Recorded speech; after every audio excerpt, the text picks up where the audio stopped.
Hey. Good morning. I didn't change the date. I forgot to change the date on the... Oopsie. It's the 12th, y'all. It's the 12th. Now it's going to upload to YouTube with the wrong name. People be all confused. I think they'll figure it out. They know I'm numb. All right. There we go. Happy Saturday, guys. I hope you had a nice... restful Friday evening maybe, or fun, I don't know, something fun with your family. And I didn't turn the chat on. There we go. Hey Pam. My coffee is extra hot this morning. I don't know why. It's like 1,000 degrees.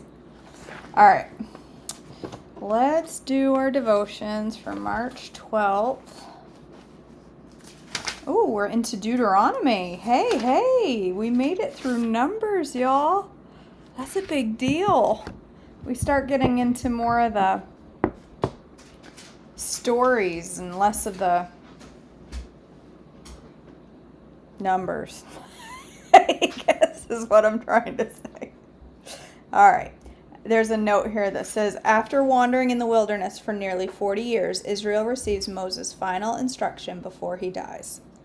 Moses' final instruction, Deuteronomy 1 through 8, 1405 or 1239 BC. These are the words that Moses spoke to all the people of Israel while they were in the wilderness, east of the Jordan River. They were camped in the Jordan Valley near Suph, between Paran on one side and Tophel, Laban, Hazeroth, and Dizahab on the other. Normally it takes only 11 days to travel from Mount Sinai to Kadesh Barnea, going by the way of Mount Seir. But 40 years after the Israelites left Egypt, on the first day of the 11th month, Moses addressed the people of Israel, telling them everything the Lord had commanded them to say. This took place after he had defeated King Sihon of the Amorites, who ruled in Heshbon, and Edrei had defeated King Og of Bashan. Where are you going, buddy? Come on. Who ruled in Ashtaroth. Sebastian. Scared of the Instant Pop. While the Israelites were in the land of Moab, east of the Jordan River, Moses carefully explained the Lord's instruction as follows. When we were at Mount Sinai, the Lord our God said to us, you have stayed at this mountain long enough. It's time to break camp and move on. Go to the hill country of the Amorites and to all the neighboring regions, the Jordan Valley,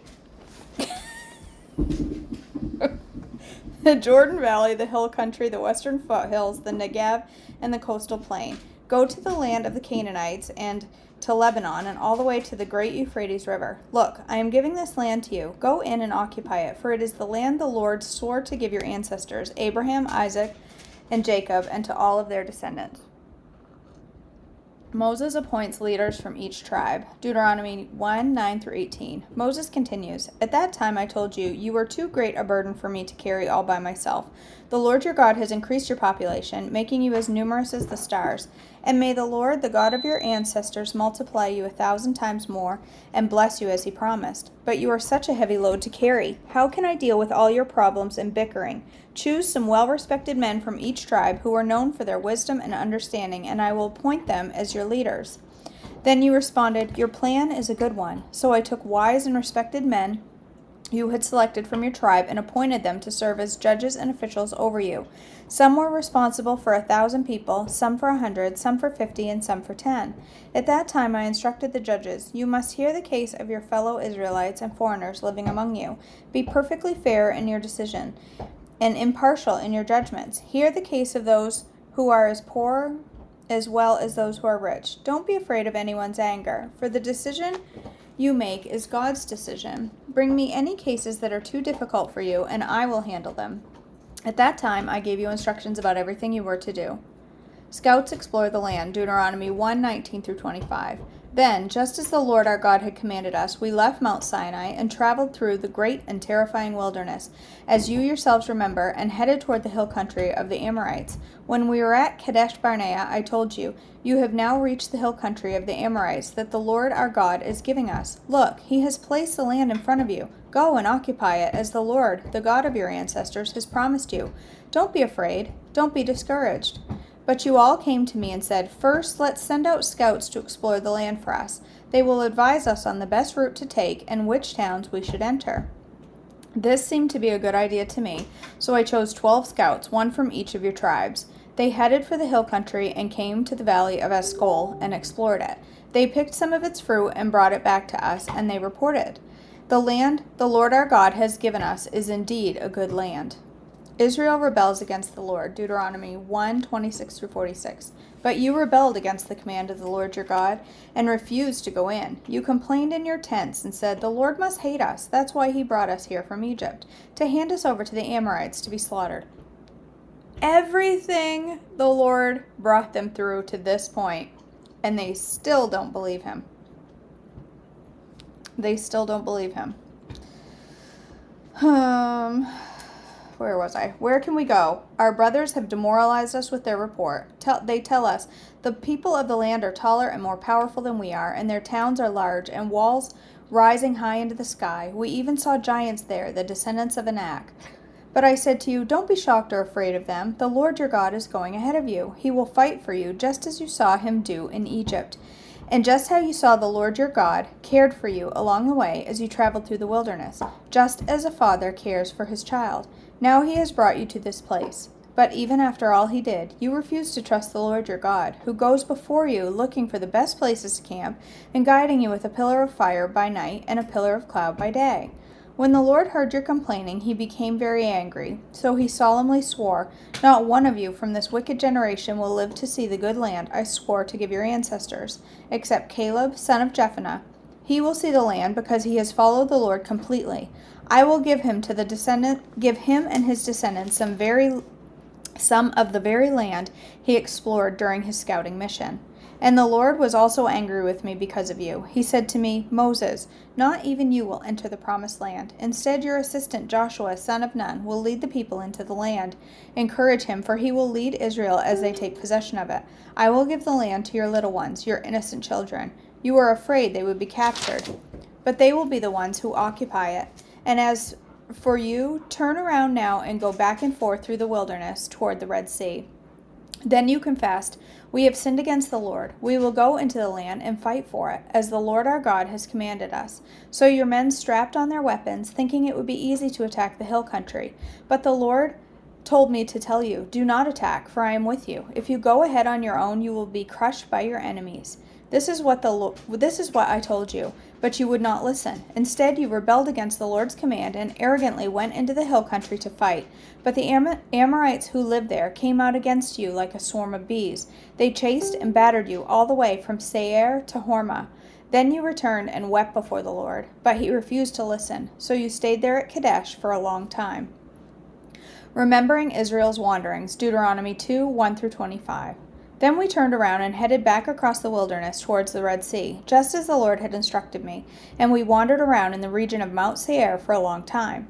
Then at last the Lord said to me, "You have been wandering in this hill country long enough. Turn to the north. Give these orders to the people. You will pass through the country belonging to your relatives, the Edomites, the descendants of Esau who lived in Seir. The Edomites will feel threatened, so be careful. Do not bother them, for I have given them all the hill country around Mount Seir as their property. And I will not give you even 1 square foot of their land. If you need food to eat or water to drink, pay for it. For the Lord your God has blessed you in everything you have done. He has watched your every step through the great wilderness. During these 40 years, the Lord your God has been with you, and you have lacked nothing." So we bypassed the territory of our relatives, the descendants of Esau, who live in Seir. We avoided the road through the Arabah Valley that comes up from Elath and Ezion-Geber. Then as we turned north along the desert route through Moab, the Lord warned us, "Do not bother the Moabites, the descendants of Lot, or start a war with them. I have given them Ar as their property, and I will not give you any of their land." A race of giants called the Emites had once lived in the area of Ar. They were strong and as numerous and as tall as the Anakites, another race of giants. Both the Emites and the Anakites are also known as Rephaites, though the Moabites call them Emites. The Emites and Anakites are known as Rephaites, though the Moabites call them Emites. That's a lot to think about.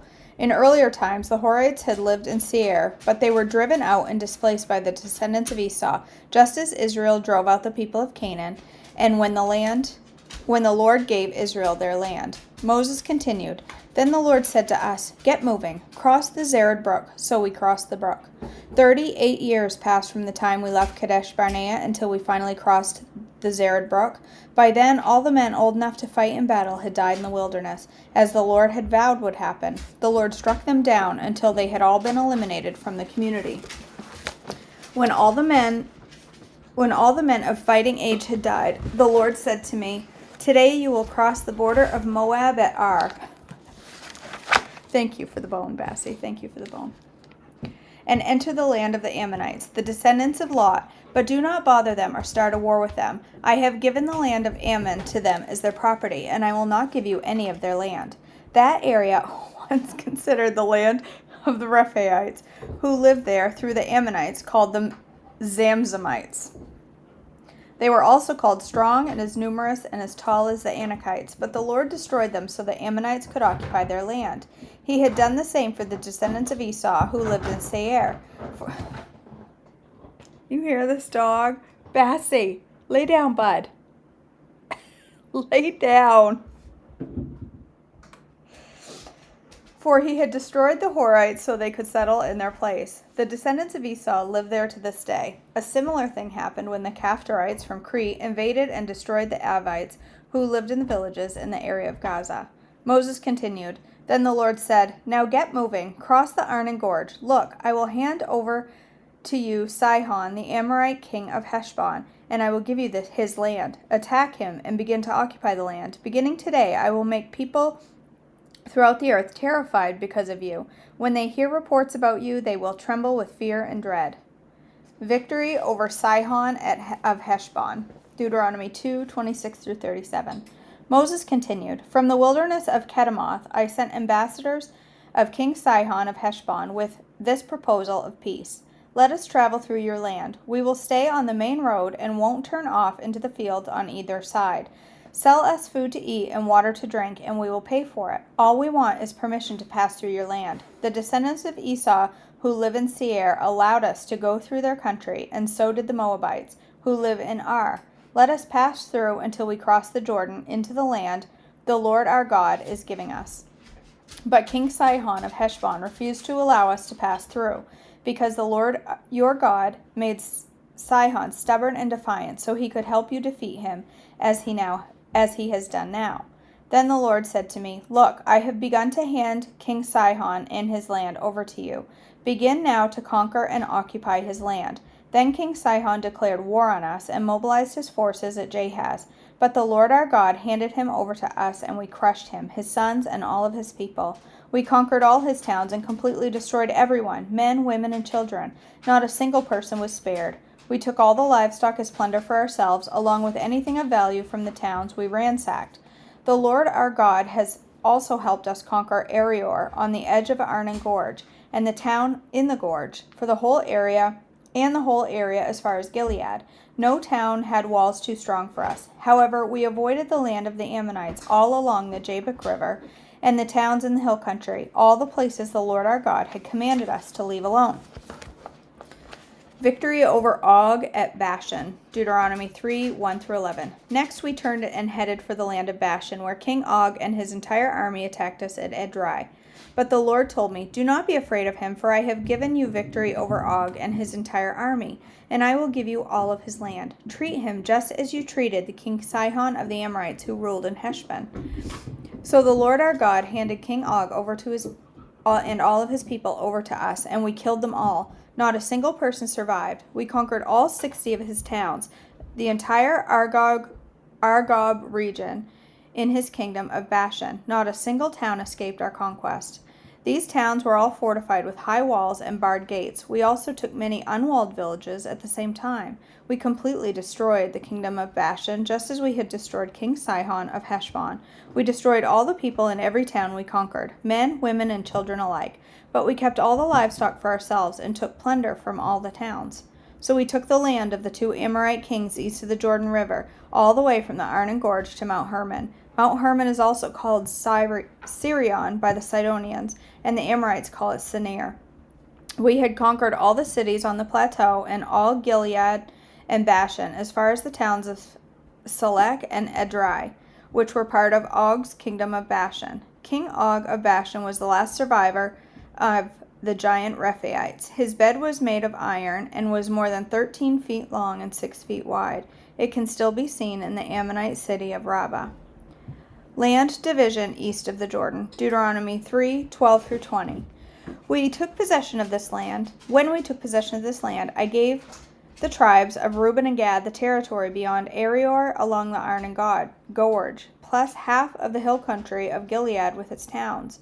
Then I gave the rest of Gilead and all of Bashan, Og's former kingdom, to the half-tribe of Manasseh. This entire Argob region of Bashan used to be known as the land of the Rephaites.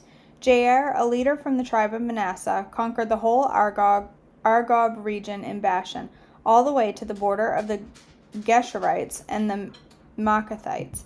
Jair named this region after himself, calling it the towns of Jair, as it is still known today. I gave Gilead to the clan of Machir, but I also gave part of Gilead to the tribes of Reuben and Gad. The area I gave them extended from the middle of the Arnon Gorge in the south of the Jabbok River on the Ammonite frontier.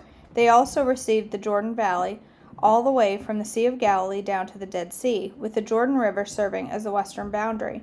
To the east were the slopes of Pisgah. At that time I gave this command to the tribes that would live to the east of the Jordan. Although the Lord your God has given you this land as your property, all your fighting men must cross the Jordan ahead of your Israelite relatives, armed and ready to assist them. Your wives, children, and numerous livestock, however, may stay behind in the towns I have given you. When the Lord has given security to the rest of the Israelites as he has to you, and when they occupy the land the Lord your God is giving them across from the Jordan River, then you may return here to the land I have given you. Okay, that was a long one this morning.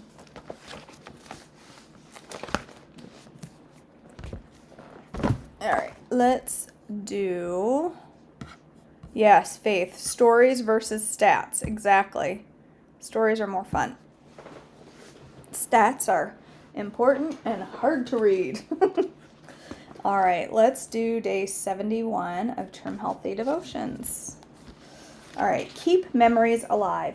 Recently, we enjoyed a very special luncheon, a time to remember my mother, Joyce Bowen, who passed away 15 years ago. My mother often wore pink and lavender clothes, so we all came dressed in something lavender or pink. I decorated with pink tablecloths and pink and lavender flowers and candles. After a delicious lunch of soup and muffins, my mother was a great soup maker and a muffin maker, always hearty, wholesome, and nutritious. We then shared memories about her. It was an emotional time of tears and laughter. Most of the granddaughters had never met Nana Bowen, but they sat there with their eyes wide, listening to their mothers tell wonderful stories about their great Nana. We enjoy these memory celebrations from time to time, and for their great-granddad Bowen and all the Campbell ancestors, in order to keep them alive in the hearts of our children. Isaiah 51:2 says, "Look unto Abraham your father, and unto Sarah that bore you." It is good for us to remember those who have gone before and to pass on their memories to the next generation. Would you like to plan a memory celebration in your home too? Nancy. Martha Stewart Wannabe. There is a saying, love grows best in little houses. Maybe it's not always true, but our family flourished in a humble first home. After the birth of our third child, I felt like we were busting at the seams of our tiny trailer. I believe the reason I could not keep my house in a tidy, organized state was because we did not have enough room. In my fantasies, my larger home was always tidy, my children well behaved. I cooked gourmet meals and was transformed into the ultra-organized mother of the year who never lost her patience and did crafts with her children.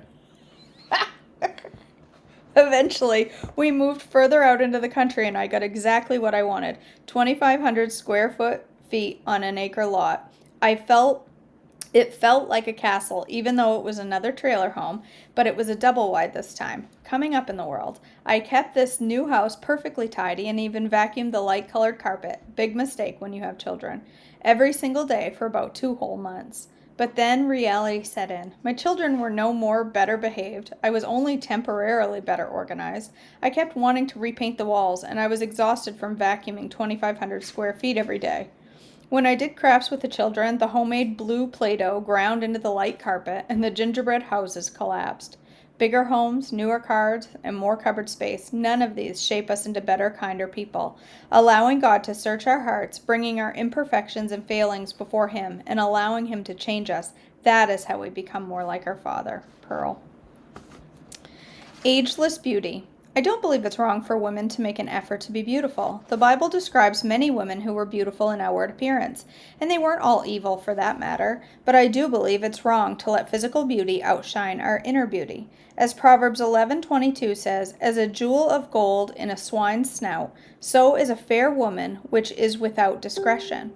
The jewel is like the woman's body. It's beautiful to look at, but the swine's snout is like the soul. And if the swine is one of the abominable meats that the children of Israel were told to never eat because it was unclean, then this woman's soul must be unclean as well.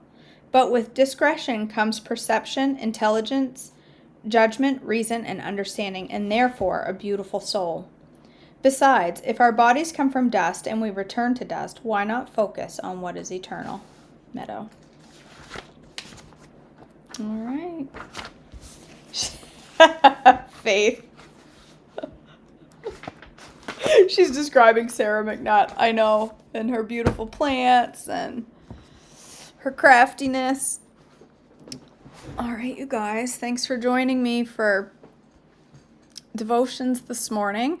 My plan for breakfast is not breakfast at all. I am going to make this morning, or I am going to attempt, let me clarify, after I finish my coffee, I am going to attempt to make authentic Mexican salsa on tacos. I'm going to make tacos. It's not breakfast tacos, just tacos, because I want them. Because if I'm making authentic Mexican salsa, green salsa for breakfast, I am having tacos for breakfast. That's all I have to say about that. Alita taught me yesterday how to make it, and she said it is great on eggs, it's great on a variety of breakfast foods, and I still want tacos. So I have some beef cooking in the Instant Pot right now to make shredded beef tacos. And I'm all right with it. I figure if I'm going to have a big fat crossover, I should have it for breakfast anyway, then late in the evening. So I just have to get myself ready so we can make the salsa, and hopefully it will come out as good as Alita's. It looks amazing, and it has whole peppers in it, which freak me out, but we're going to do it and see how it goes. I'm excited about it, so we'll give it a go. Yeah, that's all I have. Thanks for joining me this morning, and I hope to see you for breakfast. If not, I'll see you back tomorrow morning for more devotions. Have a great